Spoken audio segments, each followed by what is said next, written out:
Okay, so it's the morning after the thing at the Capitol, and I'm getting ready to go to the airport. But before I go to the airport, and you'll have to excuse me for not wearing makeup or looking my best because I'm going to the airport. I don't need to look good.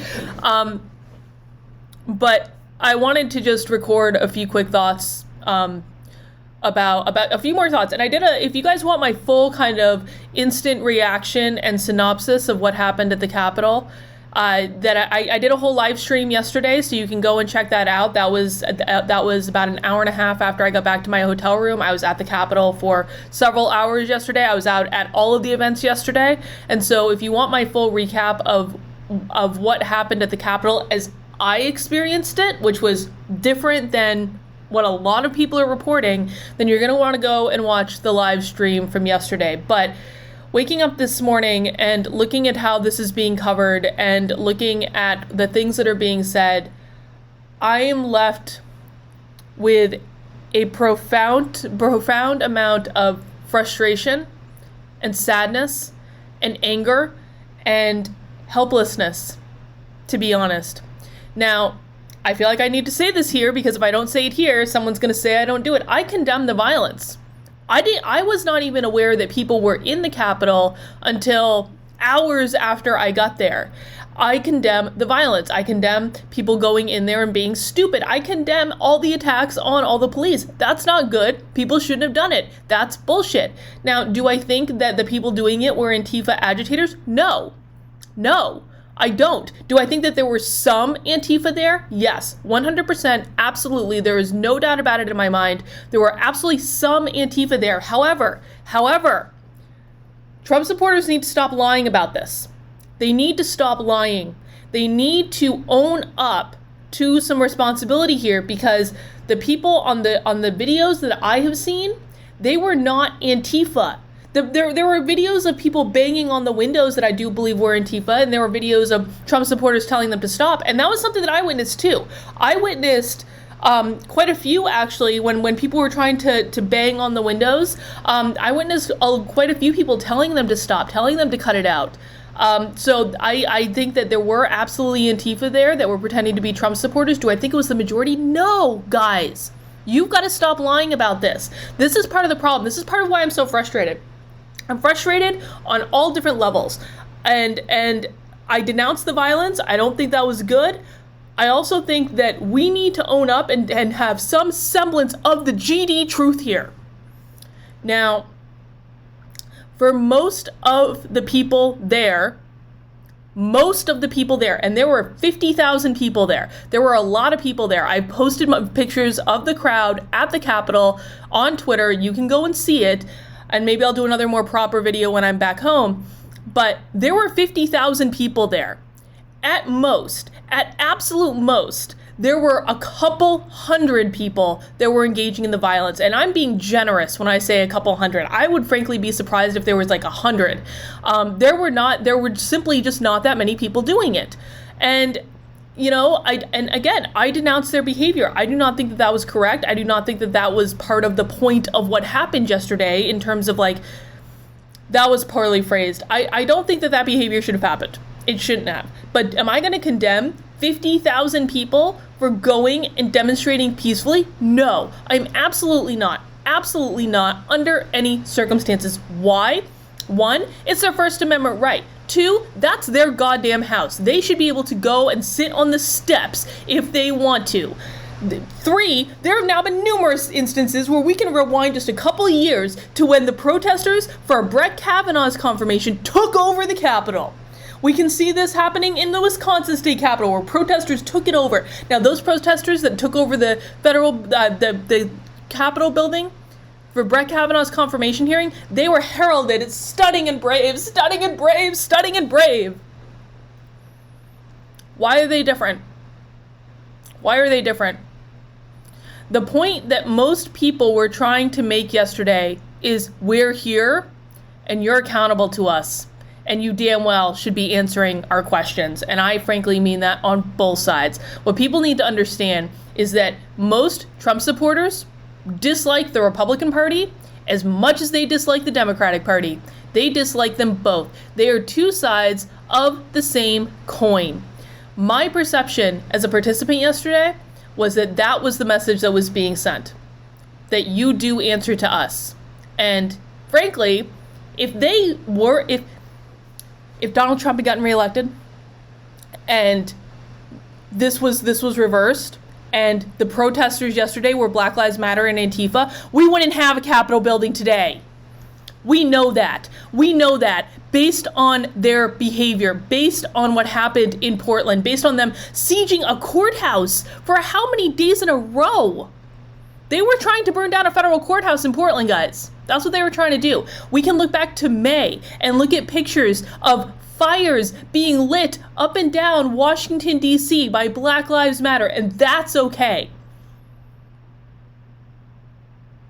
I am so frustrated. I actually have a headache right now.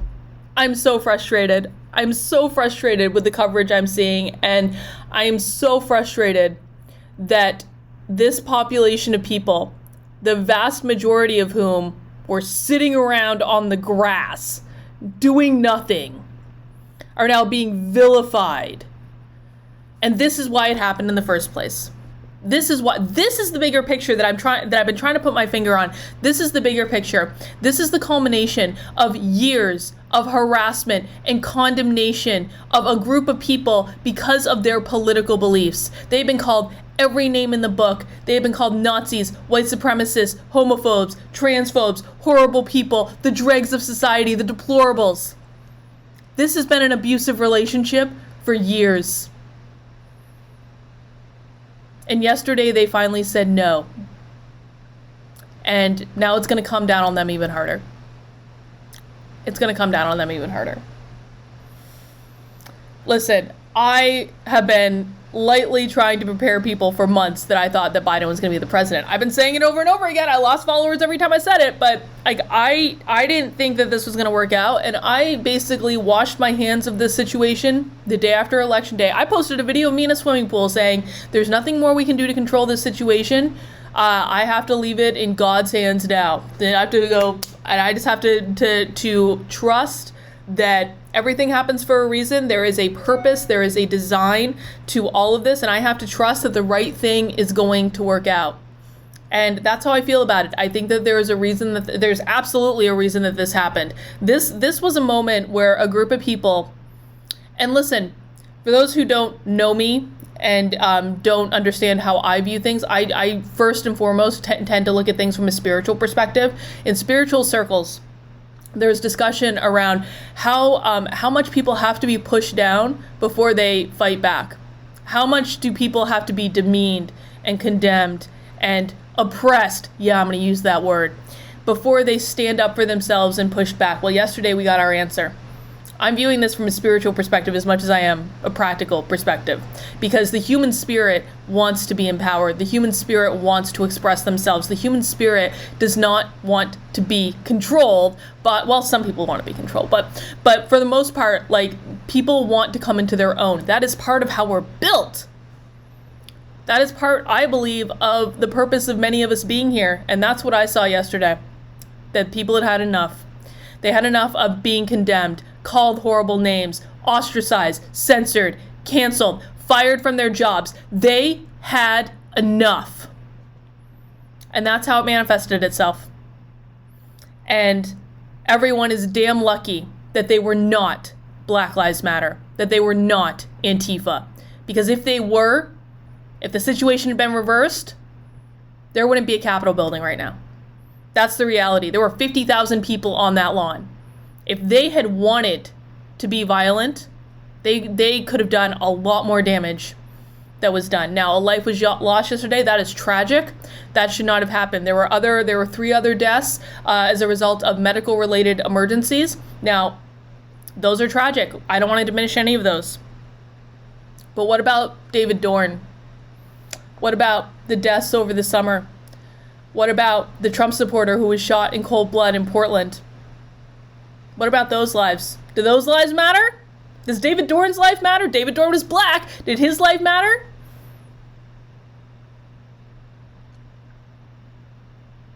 What we're going to see happen now is the hammer is going to come down. The hypocrisy is going to go up to 11. We're going to see more text censorship. We're going to see more censoring. We're going to see more bannings. We're already seeing it. Twitter has been, the Twitter followings of myself, Brandon Strauch, I know Dave Rubin's experiencing this. I've heard from many other people that are experiencing this. Our Twitter following is bleeding right now. It's bleeding. And I'm not complaining, whatever. But like it is funny that I had a lot of viral tweets yesterday and I've lost followers. That's not what happens when you have viral tweets. You gain followers. The only way you lose followers if it's artificial. And this has actually been going on since the election. Brandon Strauch has been tracking since the election his loss in Twitter following. I've heard of this from so many people who they were growing at a very steady pace, and me too. To be frank, hashtag me too. We were going at a very steady pace for months. It was very predictable. And then all of a sudden, after the election, you're starting to see negative numbers every single month. So Twitter's already banning people. Twitter is banning people, or they're unfollowing people from our accounts. I don't really know what, but this is only going to get worse. It's only going to get worse, and the real enemy here is the goddamn media. I'm sorry. New York Times, Washington Post, NBC, MSNBC, CNN, Fox fucking News. This is on you. What's going on right now is because of your shitty journalism. That's why this is happening. And I know that people are going to willfully misinterpret things that I say around this issue. I am fully aware of that's already happening. People who I hadn't heard from in months, didn't hear 2 words from when I was attacked by Black Lives Matter with the rest of the Walkaway crew, didn't hear 2 words from them then, are all of a sudden saying, God, oh my God. Like, fuck you. Fuck you. If you didn't denounce BLM and Antifa, I don't give 2 shits what you have to say on this issue. I really don't. If you want to speak to me on this issue, I will first request receipts that you denounced Black Lives Matter and Antifa over the summer. And if you cannot provide those receipts, then take a fucking walk. That's how I feel about this right now. I'm so frustrated. And the parting thought I'm going to give here is we're never going to know the truth. We're never going to know the truth. We are never going to know the truth about what happened at the Capitol because now there is so much disinformation on both sides. We are never going to know the truth. There's disinformation from Trump people saying they were all Antifa. No, they weren't. No, they weren't. That was not part of my experience. I'm going to be a straight shooter with you guys. That is not accurate. It is not. Were there some Antifa? Yes. Were they all Antifa? No. Stop saying they were. So we've got that disinformation, and then we have the disinformation from the left who's just pretending, like, oh my God, violence. Oh, and they didn't denounce violence for months, and they called freaking burning down buildings peaceful protests. They literally wrote a book and promoted a book called In Defense of Fucking Looting. That's the left that's now clutching their pearls. They were literally making the argument several months ago that property rights were racist. And so we should just get rid of all property rights and therefore looting is okay because property rights are part of systemic racism. That is what that book argues. It was promoted on NPR, dude. Don't clutch your pearls with me when you're arguing against property rights. If property rights don't exist... And all of a sudden, you know, there's all these blue checks on Twitter that were calling for the police to shoot people yesterday. Isn't that funny? After months of saying defund the police, now they're calling for people to shoot people? Okay. Nothing bothers me more than raging goddamn hypocrites, if you cannot tell. Nothing bothers me more. So we're never going to know the truth about what happened because there's too much disinformation on both sides. And, you know, I know what I saw. I know what I experienced. And I don't think there are many people that are actually interested in understanding what happened. And that means that it's just going to happen again. Because those who refuse to have a nuanced conversation about why these things occur are going to be doomed to repeat them. That you don't have a nuanced conversation about why it happened, you're setting yourself up for it to happen again. Well, I'll tell you this. I wasn't a part of storming or like going in the Capitol and breaking stuff. I wasn't a part of that. I don't intend to be a part of that in the future. But I am grateful that I was there yesterday to see for myself what happened, because if I wasn't there yesterday, I would probably be buying into the bullshit. And there's a lot of bullshit being reported. There is. And not enough nuance, and not enough perspective, and not enough consideration of the larger event that we all just witnessed and why we witnessed it. And I'll just wrap up by reminding people why we witnessed it. It's because Trump supporters have been abused for years by the media, called every horrible name in the book, condemned in every possible way, lost their jobs, censored on social media, canceled by their friends and family. What did you expect to happen? What did you expect to happen when you treated them like they were idiots? What did you expect to happen when you did everything that you could to push them down, to treat them like the worst of the worst? What did you expect to happen? There are no heroes in this situation. None.